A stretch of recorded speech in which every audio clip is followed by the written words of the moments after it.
Okay, before we get started working in the garden, I thought it would be good for us to unravel the mystery of the white tag on Linda's shorts and give you some kind of behind the scenes thing.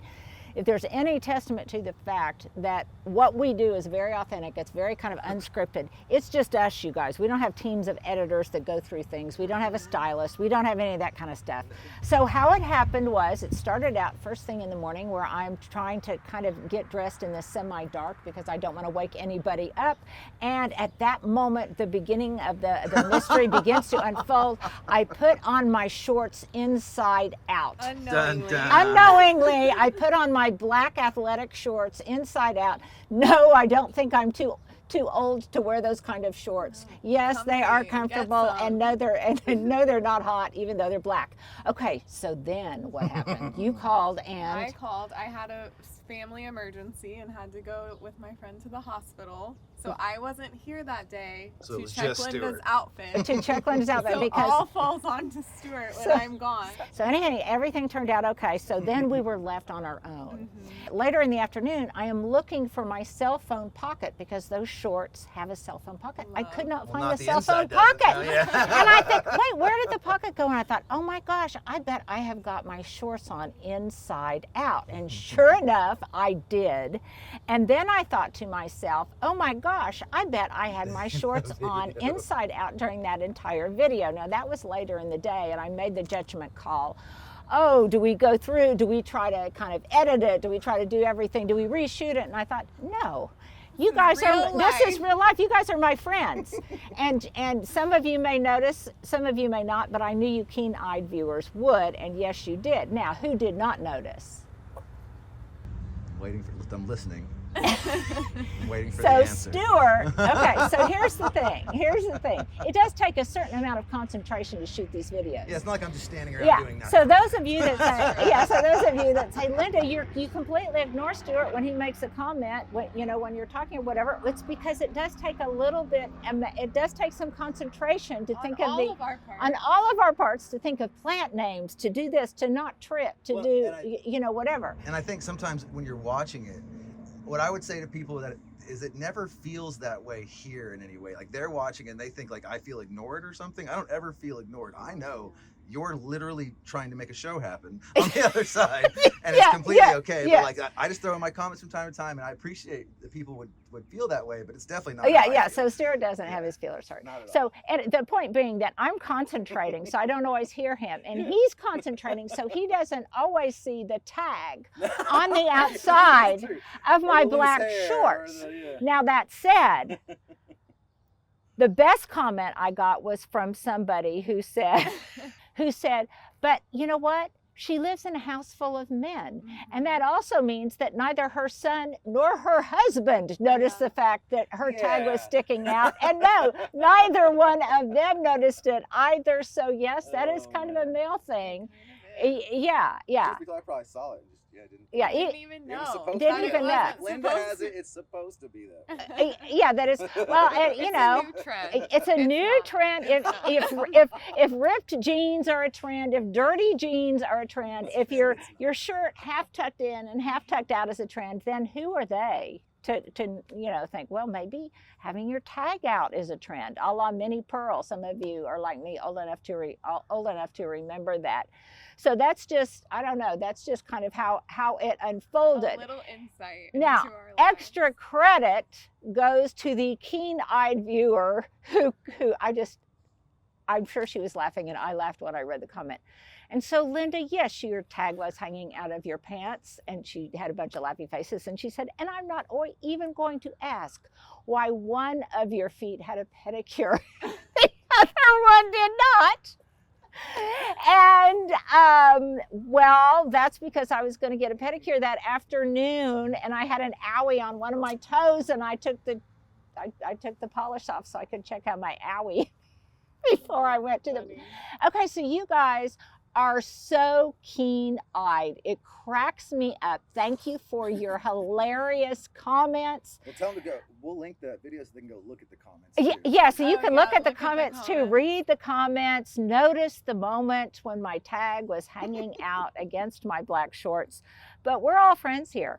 And so we just figured we would share the behind the scenes, and that and now that I know you guys aren't just paying so much close attention to the plants, but to how I get dressed in the morning as well. So thank you guys for enjoying a little bit of laughter with us, not at my expense, I'm sure, but Together. yes, we laughed together. So thank you guys.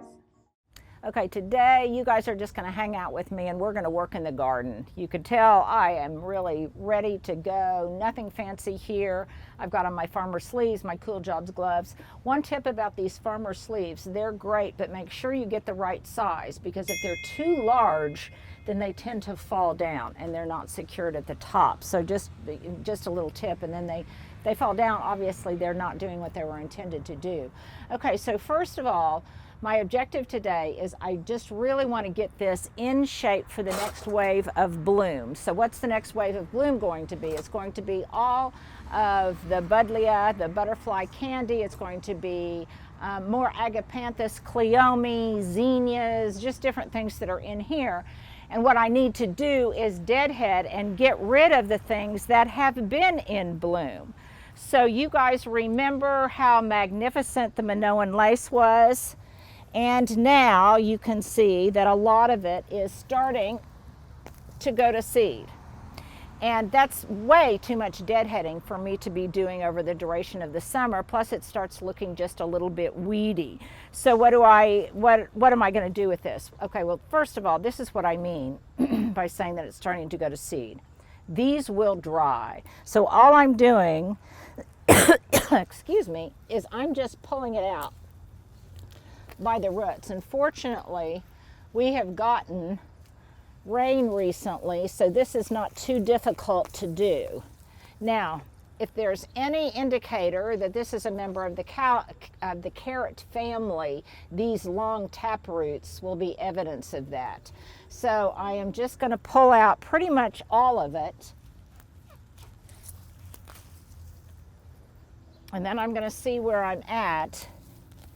And you'll say, well, don't I want it to go to seed and come back next year? Yes, but I want to be a little bit more discriminating about where I let it go to seed. So I am going to harvest some of this seed that comes off of the plant, and then I will sprinkle it exactly where I want it to be. Control. Last year, yeah, I want a little bit more control. Last year, I really wasn't sure where it would germinate easily and well. So I was probably a little bit too overly aggressive about seeding it.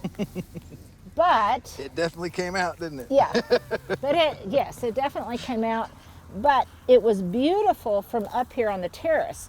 More importantly, it was really beautiful from a distance, wasn't it, Stuart? Oh yeah, no, it's white city. Yeah, Yes, yeah. it was absolutely beautiful. gorgeous. And white really, really travels. So It does, doesn't it? You can see it from a... yeah, you can see it from a distance. Dark colors recede, light colors travel, and blocks of color, like this Minoan lace, really travels. And I don't care if I don't get the entire root, because it's not going to come back from that root. While I'm down here, any other weeding that needs to be done, I can do that. Okay, so I'm going to work through this quickly, Stuart. We can put this on double time. All right. And you can see me pull out the rest of it.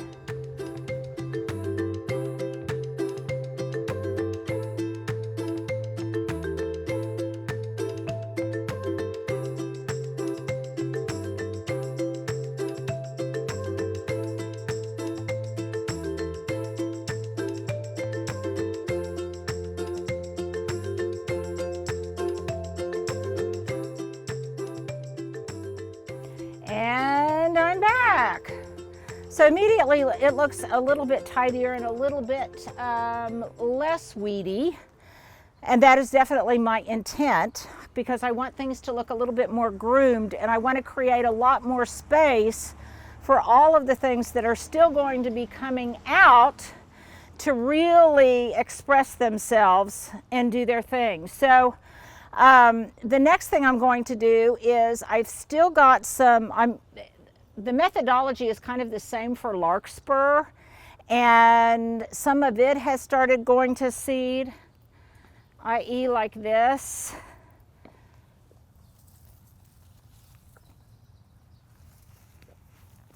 Pull one out and show you. And you can see how those seed heads are drying. You can probably even, can you kind of even see the black seed heads in there?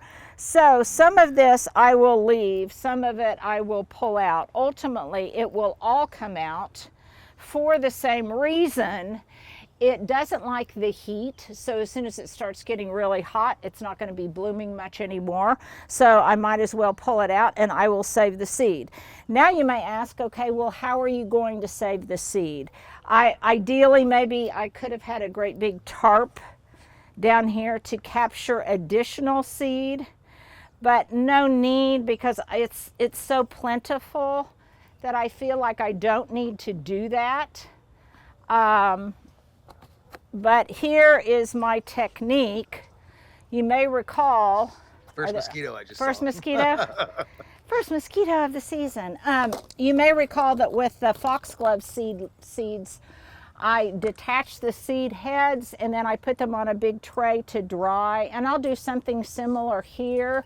These, and by the way, when these dry, you guys, they are very, very sticky. And that stickiness helps them germinate in place. So these will all turn into seeds. These are kind of prickly, and I will end up with just tons of seed. So I'll save some of it. I think I've still got some from last year. Sorry for the shaky camera. I keep trying to get the mosquito. That's yeah. Save yourself, Stuart. At all costs, save yourself. And if you guys saw Stuart, which he doesn't allow, you would see he's got on a black jacket. Lightweight, but nevertheless a black jacket. Try to cover as much as possible. Yes, yes. Okay, so I'm getting some of these. So anyhow, this is basically the procedure for doing all of this.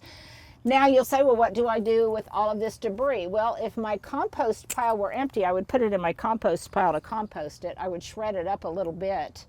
But my compost pile is not empty. It overfloweth. In fact, I probably should show it to you. Leah, say goodbye, Leah. Bye. Leah is off to Lumi's birthday party. Third She has, birthday party. yes, she has been staying up late at night, filling a piñata with candy. She said, Leah said, I used to have wild evenings as a young, on Saturday night. And yeah, now she's stuffing piñatas. You're a good friend. So that's what I'm going to do. So I started to say earlier that if I had room in my compost pile, I would put this in there, but I do not. So sadly, what I can't compost, I do have to put into the trash. I wish we had municipal composting. I have in the past talked to the mayor about it. At one time I even talked to the governor's wife about it, but nothing happened. So sadly, the additional debris does have to go into the trash. And I am certain that some of you out there are thinking, oh my gosh, I would like to go through your trash can so that I could snip some of that Minoan lace myself. Because I'll end up having so much seed. But, so I'm just going to save, yeah, so I'm just going to save this for now. It'll need to dry a little bit more. So I'll put this out of the way. And when we come back, I'll show you what happens next.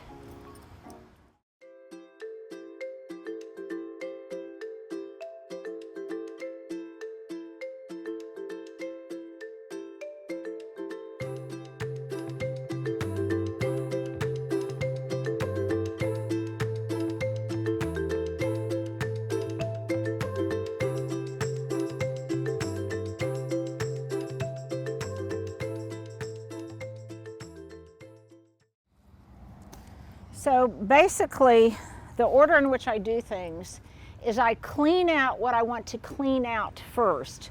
So I've still got some cleaning out to do on the larkspur. Some of it still looks kind of pretty, so I'm going to do some deadheading on it. Maybe leaving some of it. This one is just about spent, so I'll pull it. And when I talk about things that come up in their wake or continual bloom, and if you haven't watched that video that I did on the art of having continual bloom in your garden, you may want to watch it, but this is what I mean. So now I'm making space and getting more air circulation for things like the butterfly candy in here. And these will get twice, maybe even 3 times their size by the end of the summer, so I need to give them a lot of room. Likewise, I also have in here some dahlias that my friend Carlina Elizabeth got for me, and they are already starting to thicken up. And then in here I also have some cleome seedlings, and let me see if I can find one to show you what they look like. Yes, right here.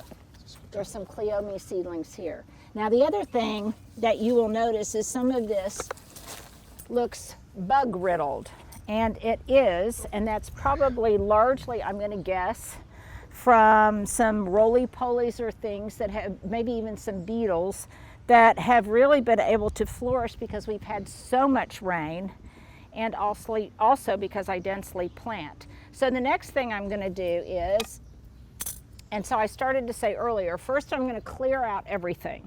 The next thing I'm going to do is do some judicious deadheading or more aggressive deadheading, like I'm getting ready to do on some of this East Friesland salvia.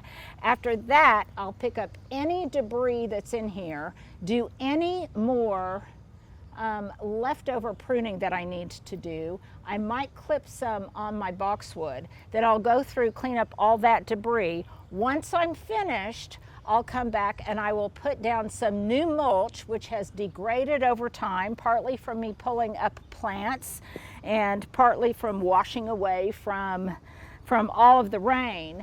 But I'll come back in and I'll apply a new layer of mulch as we get ready to go into the really hot season.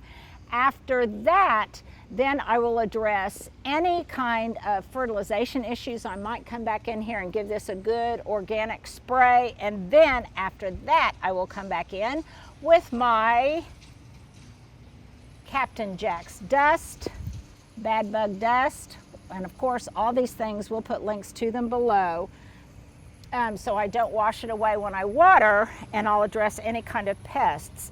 So here's an East Friesland right here, and you guys have already seen me do this once. And I'm going to do this again, and I'm going to do it pretty aggressively for 2 reasons. One, this side of it, at least, has already finished bloom. The other reason is because this is showing signs of pests. And I might as well cut off that foliage, clean it up. Get rid of the pests. Get rid of the pests. You see down here, all those roly polies? Better foot position, there we go. Yeah, can you see all those roly polies? They're the ones that are doing the eating and the chewing. Now, I've said it 1,000 times before that roly polies are the cleanup crews of the garden, but once they finish their cleanup on the dead foliage and the garden debris, which is an argument for cleaning up your garden debris, then they will go to town on the tender growth. And I also see some signs and maybe a little bit of spider mite in here. A couple of Stuart's feet. Uh-oh, a couple of Stuart's feet. A pest of a different kind. Stuart, in your garden. Stuart, in your garden. Okay. And I don't want to leave any of this because it is buggy, and I don't want that to spread. So this is basically what I am doing. And someone said, Linda, you know, sometimes you can just cut back half. And sometimes I do that, like here. But sometimes I just want to whack back the whole thing so it grows kind of symmetrically in time. While I'm doing that, there's no reason I can't get some of these roly polies at the same time. And definitely when you do this on an overcast day if possible, and if possible after it has rained, so it makes all of this cleanup a little bit easier. Here's my question of the day. I may have asked you before. This purple right here is Verbena bonariensis. And some people love it and some people hate it. And I tend to love it when it is used in a very specific way and it looks really whimsical and it blows in the wind and it looks good hanging, I think, hovering above everything else up here on the hilltop. But that's my question of the day. Are you a lover or a hater of this great pollinator plant? So let's take a break here where I can kind of catch my breath and we'll come back. And Stuart, this should give us lots of opportunities to show some before and afters of what it looked like before I started any of this cleanup and what it looked like now. And here's another tip. Often I will try to do this, especially when I'm cutting things back hard and it needs an opportunity to regrow. A lot of times I will do this right before I leave town.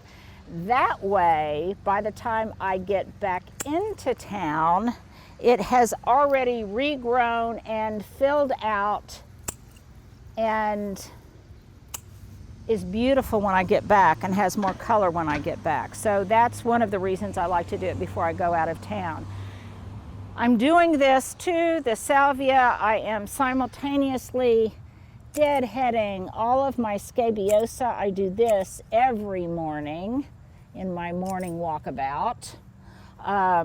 And eventually I will be doing it to this golden feverfew, because a lot of these things that bloom, then they as the summer continues, they start to get kind of buggy. You can see there how they're kind of buggy. It looks like maybe a little bit of white fly.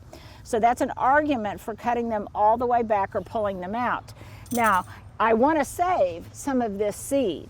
So I'm not going to pull all of it out, but I am going to pull some of it out. Ooh, that about knocked me over. That was established. That was established. It was happy here. I will not let you defeat me.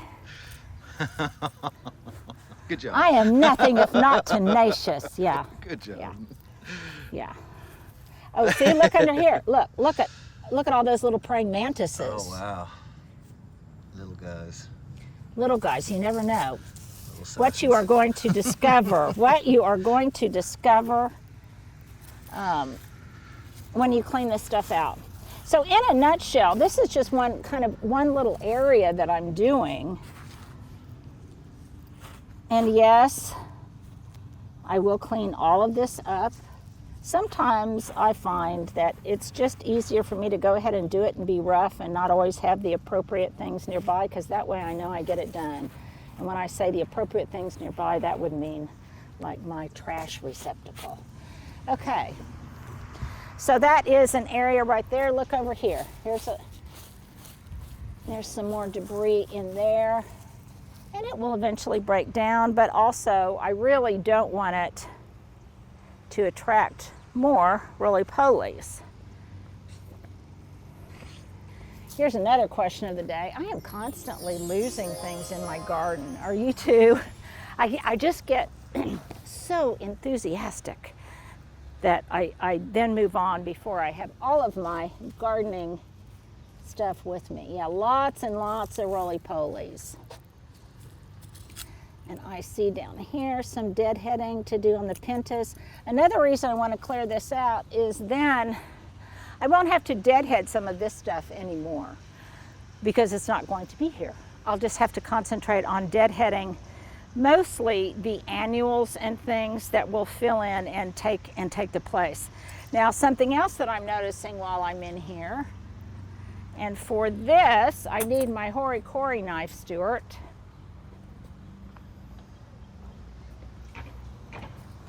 So let me ask you another. People ask about that knife. Oh yeah, no, this is great. This is great. Hori, what? Yeah, hori-kori knife. This one is. Maybe it's hoary hoary. I don't know what it is. Yeah, it's cool, whatever it is. Whatever it is, it works great. It works great as a Multi-purpose. small trowel. It works great as a weeder. It works great for a number of different reasons. But I digress. Let me look over here, because what I'm seeing is that some of this East Friesland, and I'm going to do more cutting on that. In fact, I may cut that all the way back. This East Friesland salvia is going to seed rather aggressively. And so some of this, Oh, is that what that is? yeah, see these little darlings? Oh, okay. That's what those are. So a neighbor came by the other day and they were asking about it, and they said, where can I find it? Right here. And I said, oh, you can find it right here. And I So will cool. save you some. One of the reasons I saved some of my plastic containers so that I can gift this So neat. to neighbors. Here's another, look at, here's a big one right here.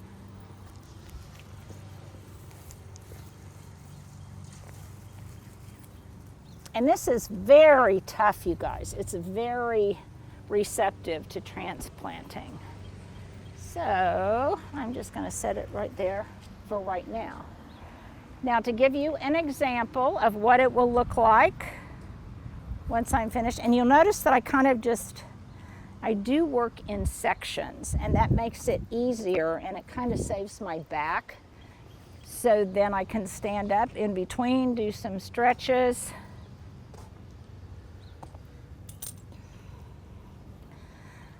Thinking ahead is very important. Thinking ahead. So thinking ahead, I've decided this is very buggy on this side, so I'm just going to go ahead and whack the whole thing back. Even that sound is a little satisfying. It is a little satisfying. This is also kind of called the Chelsea chop. And lest you think that this will not come back after I so brutally do so, then let me show you. That was some yoga. Yeah, let me show you Exhibit A right here. This is one I cut all the way back, and look, came it's back a already, little. yeah, it's already completely filled out. It probably won't bloom as robustly on the second round, but that's okay. And I do see lots of little pests in here, so that Captain Jack's dust will come in handy.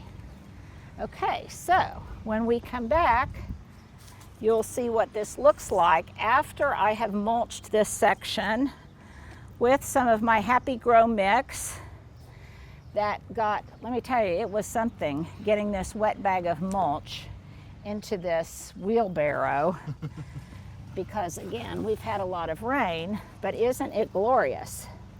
And this will give the garden a really fresh look, and also, if things are going to go to seed, a receptive medium for them to reseed. Okay, so we'll be back shortly. Okay, Stuart, let's do a little bit of weeding. Okay, we gotta find you first. Gotta find me. I'm over here hiding behind the holly. And we're gonna weed in a couple of different ways. This is reminiscent of a video that we did before. Never use chemicals again or weed killer again on your garden. And obviously I can come over here because there's not a ton of weeds, and I do this periodically. And I use that hoary knife, and I just come in here and I clean them up. But you'll notice that some of them, particularly the flat ones, and especially if I'm hitting something hard underneath, like some gravel or something, it can be kind of problematic for me to just pull them out. So enter vinegar. Okay, so this is that horticultural vinegar that I told you guys about last year. We'll put a link to it below.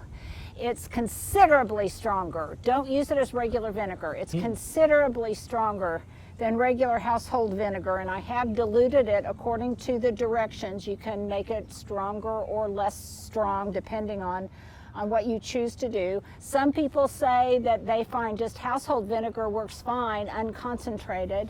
or concentrated household vinegar, but I have found that this works, and so if it works for me, I just continue. Now, the other thing that makes it easier is one of these battery operated sprayers. Now, I used to use a different kind that actually used batteries, and I found that it wasn't as good as this one because this one is rechargeable. This is a Chaborn. I've showed you this before, and it's got an indicator on top that shows you just how much charge is left. So it's, if you've got arthritic hands or whatever, it's very easy to work with, and typically it's not windy today, so that's a caveat. Don't do this on a windy day. And typically, if it was even a little bit windy, I would have a barrier here. Sometimes I use my kneeling pad, but I am just spraying. It will, you touch it, it sprays.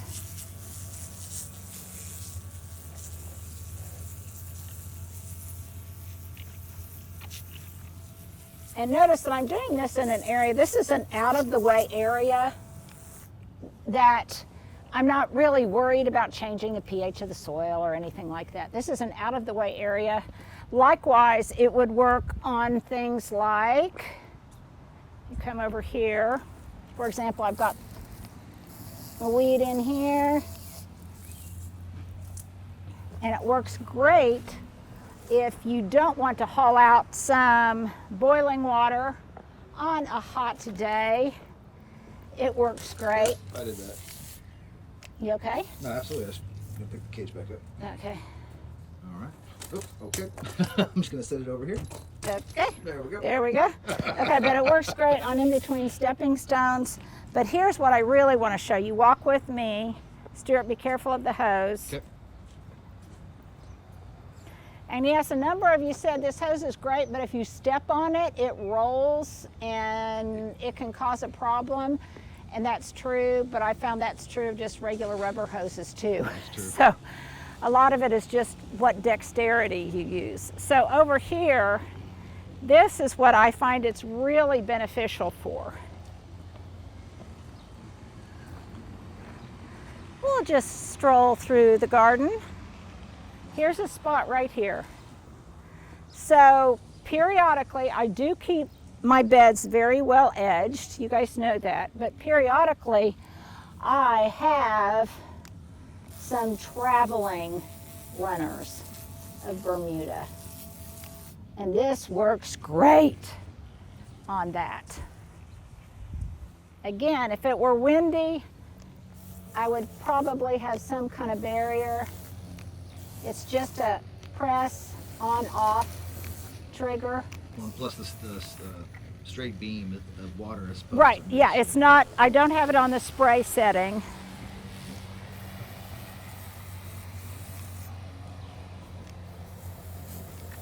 So if any of you wondered if I do indeed do my own yard work, yes I do. I want to show you while I'm down here, look here.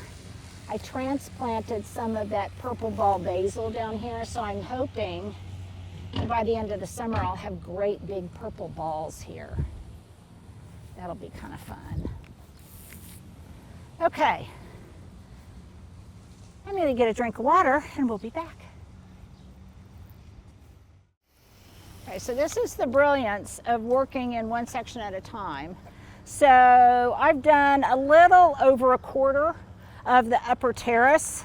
The other sections of the terrace won't be quite this labor intensive. I've put down mulch, and you can then see the difference between the areas that I've done and the areas that I have not done. So when I come back out here to work after taking a little bit of a break, I will know where to begin. Now that I have finished this section, and because you guys are here and I want to show you, I'm going to go ahead and feed this area. I've cleaned up as much debris as I can after doing all of that clipping, and I want to feed this now because I want the remaining seasonal color to really take over, and also those plants that I've cut back hard, I want them to come back and rebloom again. Plus, I've got some little baby seedlings in here, some cleome, and I want them to get started. So what am I using? Well, I am using this hose end sprayer. This is a chameleon hose end sprayer. And by the way, typically if you're going to be spraying chemicals, insecticidal soap, bacterial thuringiensis, some kind of BT liquid for budworms or things like that, then you might want to consider having 2 of these. One that you use strictly to fertilize with and one that you use for any kind of pest control. So what am I using? Well, in my beds, not necessarily my pots, I use something that's organic. So today I am using Fox Farm organic liquid plant food, Big Bloom, and I just put the entire contents of the bottle in here, and then I dialed the amount of dilution on top. So it works easily, it's great, it's just an easy push trigger. You don't have to apply much pressure at all, and it works brilliantly. Now, one thing on my to-do list is I noticed that this is leaking right here at the connection. This is one of the most frustrating things in my garden. This is a brand new sprayer. So what does that tell me, Stuart? I might need to get some washers next time I come outside and work in the garden. Okay, after I do that, and if you've got a leaky hose, always put it into the flower bed so that leaky water goes back into the soil and not running down your sidewalk. So now that I've done that, I'm going to come back in. And again, you can do this with a spray, an insecticidal soap or something, or you can do this with a dust. And I'm doing this with a dust right now because I have really cut these back hard. Tell them what it is. This is Captain Jack's dust. So I'm going to sprinkle it on these after I've watered.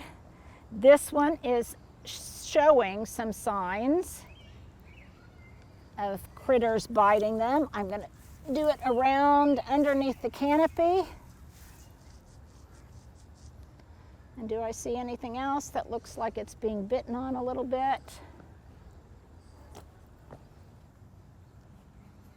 And yes, this is more unsightly than if you used a spray, but I have found that it's easier to apply. So now I have done this area. I am pleased with it. Stuart, let's do an ending shot where we look from the lower terrace, maybe even across the street. Okay, let's do it. And I think from a distance it looks really nice. It looks much more manicured. It looks less overgrown. I still have some pruning to do on the orange rocket barberry and some things down here. In the distance, I think that the window box looks really beautiful. And we need to do a short on the window box. Do a before and after, or last year versus this year. Maybe we'll do that on our Wednesday walkabout. But I'm very, very pleased that I got that done. I still see some things around the edges I want to clean up. I'm very particular in that way. They're getting the walk-by view right now. Yeah, we're getting the walk-by view. But I think it looks good. I've gotten some exercise. It's a beautiful, cool day. I am, by the end of the day, going to have this entire half of the upper terrace done. And I hope you guys are having a productive day as well. Thank you for all the cards, notes, and gifts you've sent me this week. Very, very much appreciated. You guys have a good one.